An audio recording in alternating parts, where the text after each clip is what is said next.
Welcome, Angela. We're so happy to have you here. Thank you, Kathy. It's so good to be here. So, will you share your journey with us? Of course, and every journey starts at different points, but mine, when I really started to become aware that something was changing, something was new in my experience, was probably when I had been suffering from back pain, debilitating. Hmm. Like it was really bad back pain for almost 10 years. Um, And I share this story as part of my awakening because the more that I've spoken with individuals about the awakening process, so many have low back pain. And there's a reason for that. So hopefully I can shed some light on that as well. My low back pain was located in my sacrum. And the sacrum is really, if you think in terms of chakras and Eastern medicine or whatever, it's your tailbone area, but it's also the second chakra from, up from the root. And so here I was with this debilitating back pain, and it had just been going on for, it was about 8 years that I'd had it when I'd been visiting numbers and numbers of doctors to get answers. What's going on? I'd had a number of MRIs over those years, probably two or three, spread out, thinking maybe we could find something more. I'd been to chiropractors and physical therapists and just every kind of doctor. I'd had cortisone shots. I've tried everything, and no doctor could ever find anything physically wrong with me. So that was frustrating in and of itself, but I literally walked crooked. I walked with a limp. I knew I was in pain, in other words. And so at about 8 years into it, I decided if they can't find out what's wrong with me or what's going on in my body, I'm going to figure it out. Hmm. So that's when I started studying. I wanted to know. And that's a part of the awakening, is an awakening to desire to know something. And it's a search for knowledge. And I didn't realize at the time that's what I was doing, but I started searching and quickly went into emotional health, started looking at where am I emotionally, and my emotional intelligence. How am I using my emotions and my energy, which took me into thoughts and feelings. And I call it the science of being, because we are all human beings.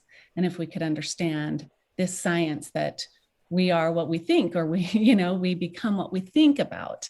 And so I took it all the way back to my thoughts and started to realize that I had a really debilitating thought pattern that was going on. And that, you know what, at that point, I hadn't even been aware of, I hadn't been paying attention to it. And so I didn't realize that it was really controlling me and my reality. And because I got increasingly interested and started searching, that's why I was able to finally see this thought pattern in my mind. So, with that thought pattern, I became increasingly self aware. That's what will happen when we Hmm. pay attention to our thoughts and our feelings. So, with that increase of self awareness, I started to see patterns that were repeating in me that had been active, very active in my mom. And my mom I'd heard her say something growing up that really didn't realize how much it had affected me, because it's not like she said it all the time, but she did say it on occasion or a few times that I heard during my teenage years. I heard her say, I should have married Zeke. And the first time I heard that, Hmm. I didn't know how to translate it because I thought, well, you're not married to Zeke. So who is Zeke? And I'm a fourth child of six. So she'd been married. She'd had, a lot of kids by the time I came along. So why is she still like pining or thinking about this other Hmm. guy? And there was a few things that happened to me then. One, it helped me see my mom as human, Hmm. that we're not perfect. And the other thing is, at the time, was it kind of triggered in me to look at or become aware of, which didn't happen obviously for many more years, to become aware of belief systems and how much they control us.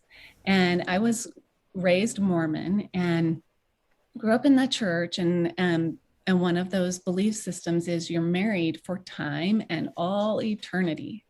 And so I knew my mom had engaged in that marriage. And I thought, well, how can you be married to someone forever, as long as I could even imagine in my mind, Yeah. and not and be loving somebody else? And so what it did to me as a teenager was it planted in me a deep fear, unbeknownst to me, because back then Mm. I didn't realize it was controlling me until I got married at age 22. And within 4 months, I started to have back pain, the back pain I was talking about. And then I started to realize, once I looked back on it, that that's when this automatic program was running in my mind. And it was, I should have married this other guy. Why didn't I marry this other guy? Now that's when I started to see the patterns. Mm. 8 years into this back pain was, oh, my mom had the same back pain. She was always grabbing her low back and saying, oh, she said funny things like, there's a hitch in my kitchen, or my back just always hurts. And I saw that she kind of waddled and got around as best she could, but never realized, even after Mm. 8 years of back pain, that, oh, I'm walking the same way as my mom. And so then I started to realize, wow, my mom's mom walked with a cane when she was as young as like in her 50s. And I thought, that's because my grandma always talked about her achy back. Wow, is this possible that we all have the same pattern program running in us? Because I knew I had the same program running in my mind as my mom had. So then I started to wonder and imagine. And this would be the correct use of the imagination. Some of us get told, that just get out of your head, don't go there. And Right. right. And growing up, I I had many times where I was in my imagination, but this was, wow, why did this thought come into my mind that my grandma could have experienced the same thing even as me and my mom? You can't have a thought without having all the construct for it. So you can know that you can truly trust your thoughts, but you got to know what to do with them too. Yeah. So anyway, I imagined that, oh, my grandma might have had the same back pain because she too was waddling. And so I really was just looking at the proof. The patterns are proof. Mm. So here I was, 8.5 years into this back pain, and I started studying, and with all the knowledge that I gained from countless books that I had read over about a year and a half, I started realizing one day, wow, I've learned a lot, but I haven't applied any of it. So I told myself I need some time, and I took an evening and let my husband put the kids to bed. And I went to my bedroom and I spent what I call I spent about 2 to 3 hours doing what I call mind stuff. So during that time, I went in there and I had learned in all these books, I kind of pulled all the pieces together, and I visualized walking without pain. And then I also went into the pain. And for the first time in all of those years of having the back pain, of Mm. always wishing it would go away, for the first time, I went into the pain and wrapped my arms around it and thanked it. And said, what are you here to tell me? What am I missing? What am I not seeing? And I was actually kind of metaphorically taken to my 22-year-old self when I got married. And at that time, I was 31. And I saw my 22-year-old self kind of as an outside observer. And I was able to see and have compassion for that version of me, that dimension of me, and say, wow, you made the best decision you knew how. You Yeah. didn't know a program was operating you. You didn't know what it felt like to follow your heart because you'd seen your mom not follow her heart. And I'm not blaming it on my mom. It was just that that's how we learn. We have to see something to become aware of it. And so she actually, I love my mom who's passed away now, but she was my greatest teacher. So I'm so grateful that she brought all these things into my awareness that taught me how to know what it feels like to follow my heart, and also what it feels like not to follow my heart, because we learn through that contrast. So as I did all these things that evening in my bedroom, I kind of like at the end of, I don't know, it was about 2 to 3 hours. I just kind of put my hands to my heart and I just said, all right. And I don't normally pray this way or anything, but I just looked at my ceiling and I went, I really hope that worked. And I turned my lamp off and I went to bed. This is literally how it went. And the next morning I woke up pain-free for the first time Oh, in that's beautiful. about 9 years. So you can imagine, I rolled over and I wasn't in pain. And my husband's like, you're not in pain. I said, I know, this is weird. And he goes, no, it's a miracle. And I'm like, well, I don't know. Like, I know what I did last night. And I was looking at all the pieces and going, well, to some, it would look like a miracle, but I finally knew what it really took to heal, that I had been out of alignment in my head and my heart. My head was saying one thing, my heart was saying another, and I hadn't put them into alignment when I made that decision, and therefore I was still out of alignment. Through the things I had done that previous evening, I'd gotten my head and my heart in alignment. I'd forgiven myself for what I didn't know, which is really our ignorance and our judgments and our strong opinions. And I'd even forgiven my mom, finally being able to see her almost as a light bearer. Like, she brought me into the light by living with her pain. And so I had so much gratitude. And so that is my story of the start of my awakening. It included a spontaneous healing and a lot of research afterwards, because I was very kind of amazed myself of the whole thing. I did a lot of research and went searching, like, what is a spontaneous healing? Because that's what I've experienced. I kind of tiptoed around it for a few years going, is it going to come back? What's happened? I really wanted, I'm a seeker, I'm a curious person. So I always want to know. And so then I think one of the teachers that I found it in was in David R. Hawkins, the book, Power versus Force. A lot of people have read that are going through an awakening, but he talks about spontaneous healings at the end of his book very briefly. And what I would liken it to, and kind of what he shares, is that it's, in order to experience a spontaneous healing, you realize you're a multidimensional being, or you access your multidimensionality, which I had known I had done. And in simple terms, that was me visiting the 22-year-old self, me seeing into my grandma, into my mother, realizing I am part of them, they are part of me. We are multidimensional in that way. We're multidimensional in a lot of ways. And so I had realized that what they're experiencing is just another version of me. And what I'm experiencing is another version of them. And so I kind of like lumped it all together, but a spontaneous healing is also somewhat like a near-death experience. Those individuals realize how important and how really all-consuming love is, unconditional love. And I'd had so many conditions on my situation that I'd placed in my own head. And so then I ignored my heart. And those conditions took me farther away from myself. In other words, away from the truest version of me.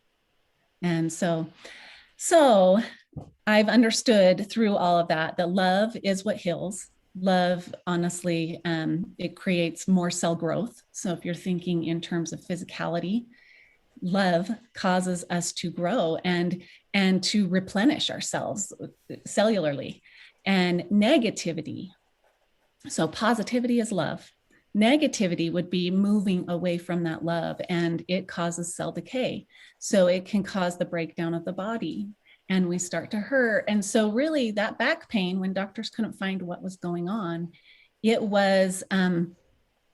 really was a psychosomatic symptom of my mental and emotional state. So what we are feeling and thinking, we will experience in the body, because the body is an instrument of the mind. Yes, yes. Yeah. And so that was kind of that. All the spontaneous healing occurred in 2006. I kind of kept my mouth shut for about 5 years. I was really nervous to talk about it. And this is just something weird about me, and I just kind of kept it to myself, knowing, okay, there's some strange things happening. And many people are telling me, oh, no, no, sweetheart. God finally decided to answer your prayers. And I'm like, I don't think God would wait that long, And I started to realize I have some responsibility in all of this, that I need to become self-aware. And the goal is, in an awakening, is that you're becoming aware. You are becoming aware that you are the creator of your reality. And so I would go so far as to say we're co-creators, because what happened next in my situation, it was years later, and I say next, but it feels like it was just a hop, skip, and a jump in time. But in 2014, I went through a divorce anyway. So we still parted ways in my marriage. And I have 4 beautiful children in that marriage, and I'm so grateful for that time. But in 2014, yeah, we started the process of divorce. We were divorced in 2015, and we'd lived all over the country for the previous 10 years between my healing, or 9 years, and our divorce.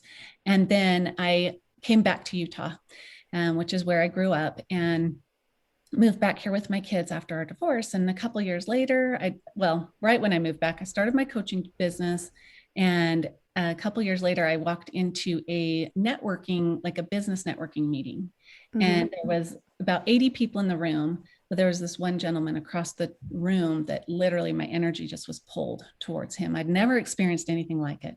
I was thinking, what is this? And I immediately associated with, well, I think maybe I know him. Like, he's familiar. There's something.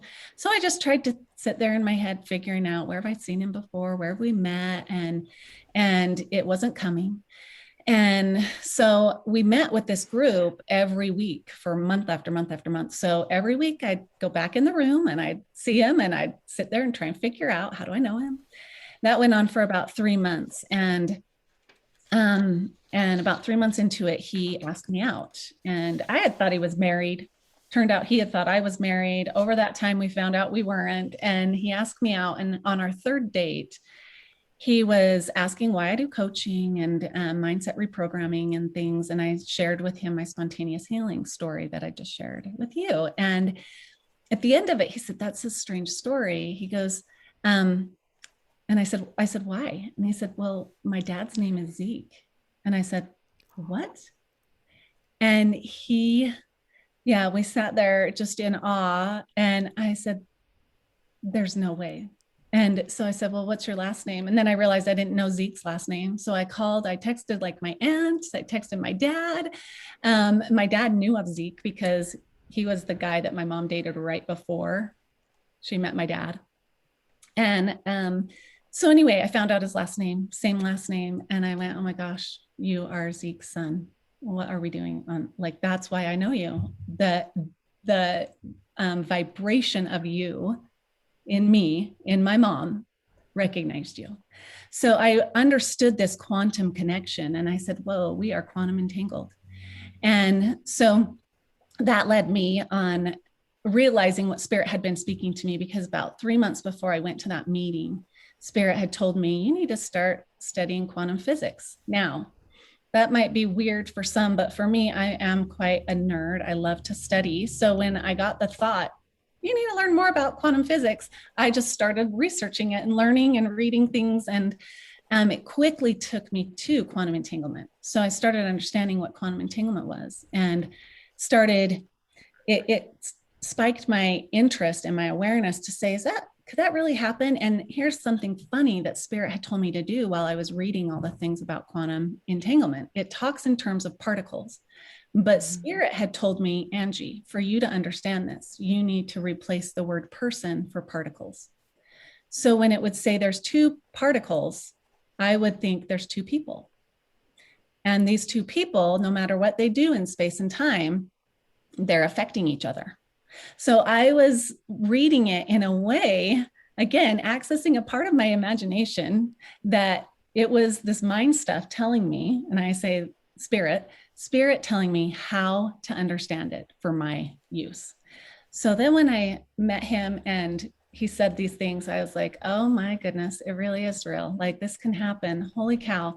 And a few months into us dating, and we were on our third date. So we'd hit it off really fast and really enjoyed each other's company. And about 6 months into it, I knew he had a scar on his back that was about 7 inches long. And it was right where my back hurt all those years. So when I saw his scar, I looked at him and said, well, you know my backstory. What happened to your back? And he's like, well, years ago, I slipped in the shower and my elbow broke the ceramic soap dish, and it left a sharp edge and it sliced my back open 1.5 inches deep and cut both my main arteries. And I'm like, that sounds horrible. Like, what happened? And he goes, well, yeah, my roommate had to take me to the hospital, and I literally could have lost all my blood because one artery was completely severed. The other one was halfway severed. And so he said, luckily it sliced it. It was porcelain that sliced it, and porcelain cuts cleaner than anything. So the doctor was like, this is the cleanest cut. I'll be able to like get you, back into working order. And so that was like a few months into us dating. And so about another year later, it occurred to me, because we were having so many synchronicities in our life, that I asked him, I said, wait a minute, do you know when that happened? Like exactly when you cut your back open? Because I had started wondering if it happened the same night I healed my back, just 12 years before we met. So we looked at his pictures from the hospital. We looked at my journal, and it was the same night. And all he had when I asked him, do you know when? He goes, well, I know it was spring of 2006 on a Saturday night. And I go, well, that's weird because I healed my back spring of 2006 on a Saturday night. I knew exactly when it was because my husband was home doing yard work. It was a day. Anyway, I just knew it was a Saturday night, and we went and we looked, and sure enough, they happened on the same night. Now, that might be too much, might blow too many people's minds, because you really would have to understand quantum physics and quantum entanglement to understand that what happens to one happens to the other. But this helped me bridge the gap between quantum entanglement that some create and the twin flame story. And the twin flame story gets kind of into the woo-woo, but I do have a fun book here that I suggest to anyone if you think the woo-woo is fake. Why woo-woo works, and it talks all about like surprising science behind things like meditation, crystals, Reiki. And I would say that this is one of those, that the woo-woo term for quantum entanglement is twin flames. So they're two in the same, and yet if you don't know that they're both one and the same, then you end up confusing yourself. You end up thinking, oh, no, that's not that, and you don't see the signs. You actually will miss a lot of the synchronicities and because it's the quantum entanglement that is causing the synchronicities, that it's like two people or particles on opposite ends of the spectrum. They are divine opposites. So and he and I are opposite in every way. He's left-handed, I'm right-handed. He's obviously male, I'm female. He's, and so we look at this and we chuckle, but I can look in any direction. I can go to any sources out there, whether it's numerology or like in numerology, he's a 6 and I'm a 9. So we are the yin and the yang. In human design or gene keys, one tells me that my best space to be in is in the valley where people connect, and his best space to be is on the top of the mountain. I'm like, see, we're just opposites in every way. It's just really silly and funny, and yet it's a beautiful relationship, because another way to look at it is that you are two sides to the same coin, different in every way, but the same. And so that twin flame relationship is in Christian, or maybe Christian terms or religious terms, would be the Adam to the Eve, the one you came in to create with from the very beginning. Oh, I love that term, the one you came in to create with. There are, and this, I'll try and keep it very simple, and maybe we can have more conversations on it later. But when we come onto this earth plane, we come in as two twin essences. There has to be a negative and a positive. You hear it in the terms of like what I grew up in, we heard stories of Lucifer and Christ. They both had a plan, right? This is the ever unfolding, eternal story, enmeshed in everything that we do. And we were told that they were both men. But I would challenge that and say the Lucifer, because Lucifer is a negative. The feminine is the negative energy. It's funny, but feminine is the negative. And a battery, it's the negative. It's always the negative. And the masculine is the positive. You always need a positive and a negative, just like you always need a man and a woman to create a life. And the giving and the receiving, right? Like Yep. there needs to be a vessel to receive. There needs to Yeah. be a vessel, like, Where the yes, seed can to go. give too. Yes. Yes. So they're both necessary. And I also have bridged for some, like in Jewish tradition, they teach of this woman Lilith that was also in the garden. And I'm like, Lilith would be like Lucifer. Okay. You have the two. And if you go and look in all the stories of these true love stories throughout the history of time, and there are so many of them, go ahead. Oh, I was just gonna say Shakti and Shiva. And I'm already like going through my list of, yeah, the duality, but of the same coin. Yep. Osiris and Isis. You have all of these, and some have been given bad raps and some have been given good. Some are also Jesus and Mary Magdalene. Then you've got even just Adam and Eve, and Joseph and Asenath, Helen and Simon. You have so many different of these relationships that show us the signs, but in many of them, in all of them, I should just say, we were told that, Jesus or Christ and Lucifer were brothers.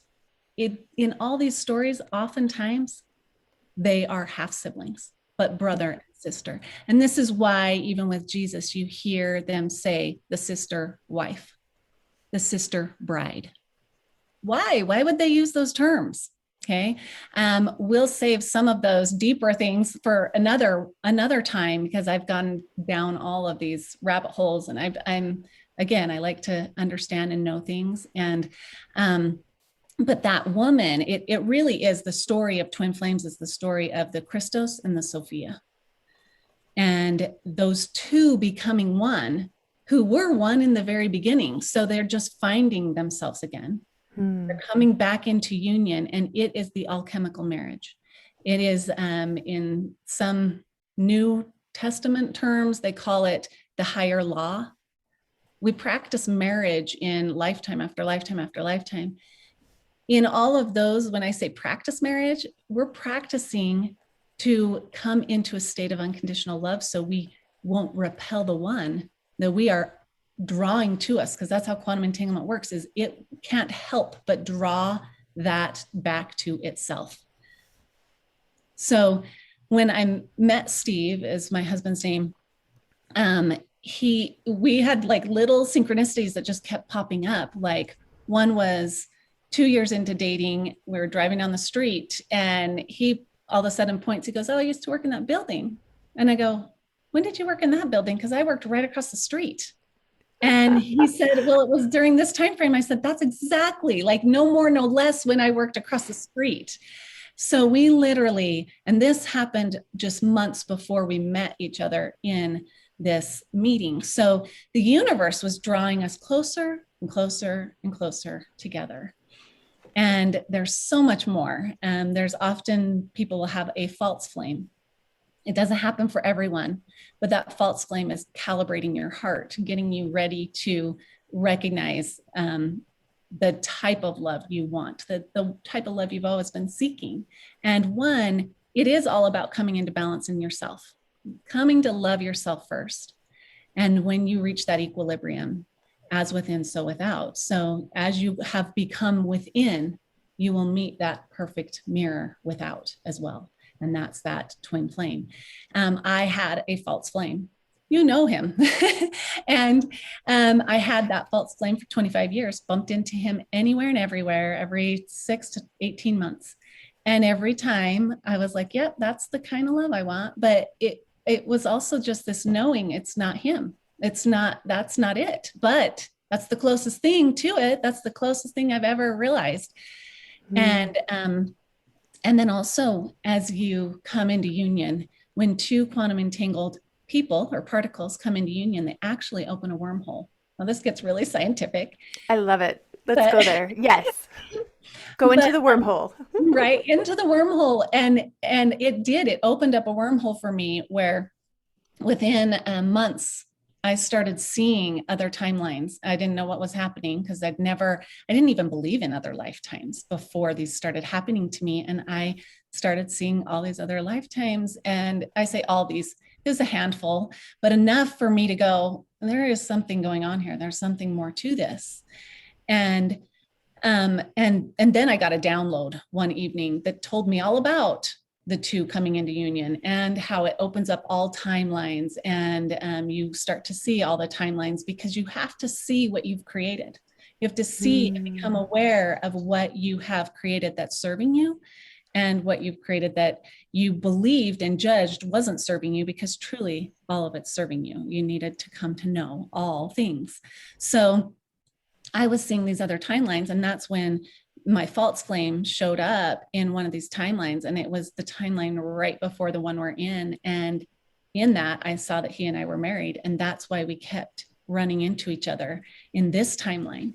And he even said things when we'd run into each other and say, "How come I feel like I'm home every time I see you?" And I'm like, "That's so interesting." I'm like, "Does it happen other times?" Not really. And so I started to understand that's why he feels so familiar. He was a part of my experiences. Um, Yeah. and then one of the funniest pieces to that even was that as I met and was dating who I'm married to now, my husband, my twin flame, I was reminded at one point that this false flame of where he lived. And I'd never gone to his house or anything, but he had taken one of my master classes. So I had his address, and it was just a thought. It was like, he lives in the same city as your twin flame.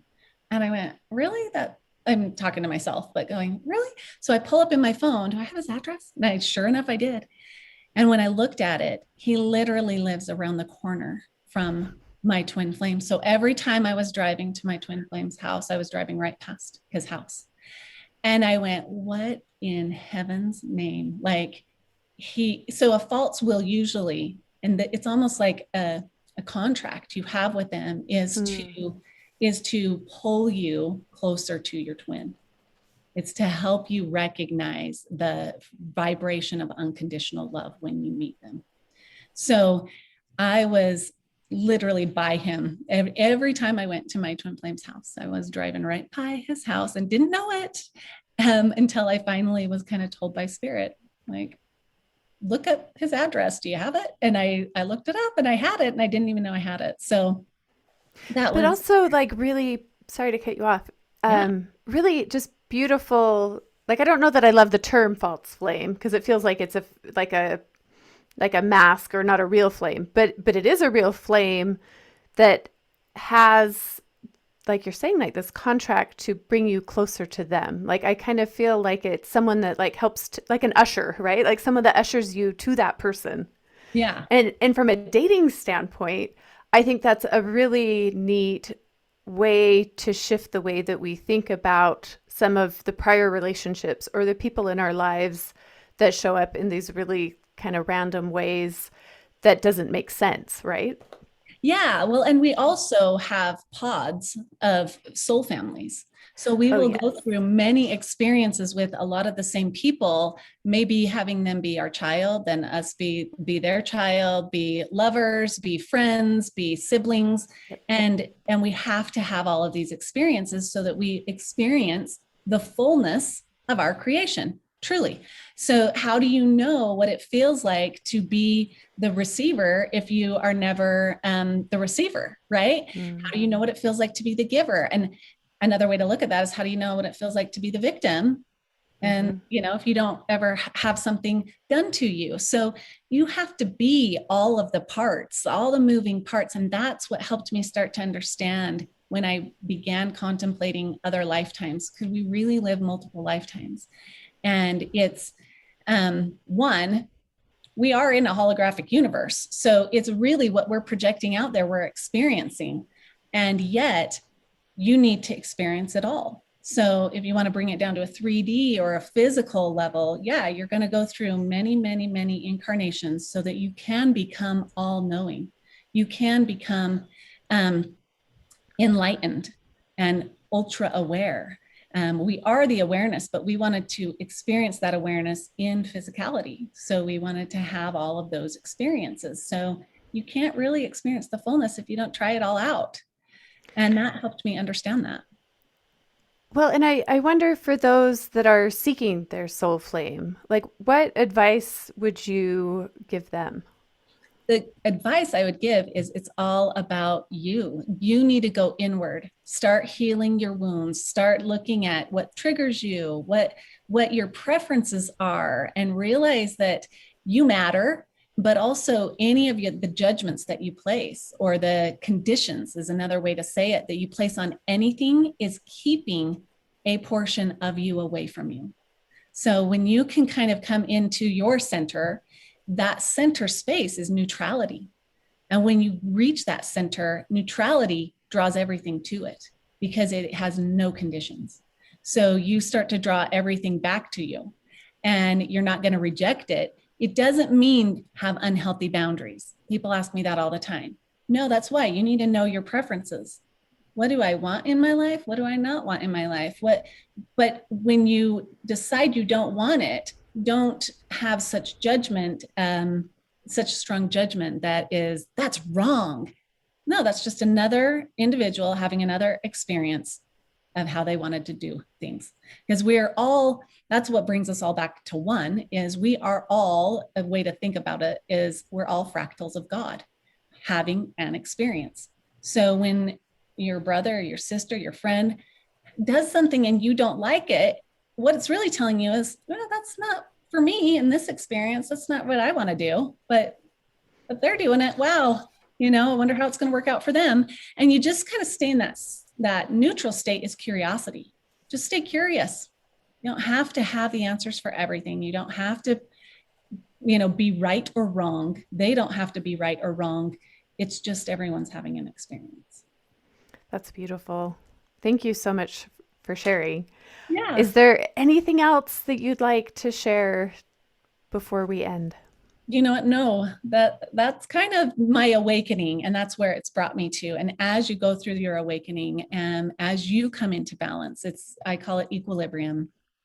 um, that is that's the book I'm writing about this whole experience of the twin flame is love. And it's an acronym. It stands for law of vibrational equilibrium, because that's the only space you'll meet that person in, is when you are in equilibrium. And when you do the work inside, your whole world changes. Your whole world becomes exactly what you've always desired. But knowing that the good, the bad, and the ugly is all a part of that. You had to know, you had to come to knowing. And so don't reject the portions of you, the dimensions of you that didn't know any better, but love those dimensions of you and have compassion for them. And that will help in the healing. Thank you so much, Angela. You're welcome. Tell us where our listeners can connect with you. I know you're on Instagram and Facebook. I am. And, people ask me all the time, you don't have a website? Spirit keeps telling me not to worry about it. So I don't worry about the website. You can catch up with me on Facebook or Instagram. And I think you're going to put those in the notes, Yeah. right? And then you can also put my email in there. Okay. I do run a coaching business. I write curriculum and content for personal development programs for other companies and things like that. That's kind of what my experience has turned into as well. And so, yeah, you can reach out to me and I will reach back. Wonderful. Thank you. Thank you, Kathy.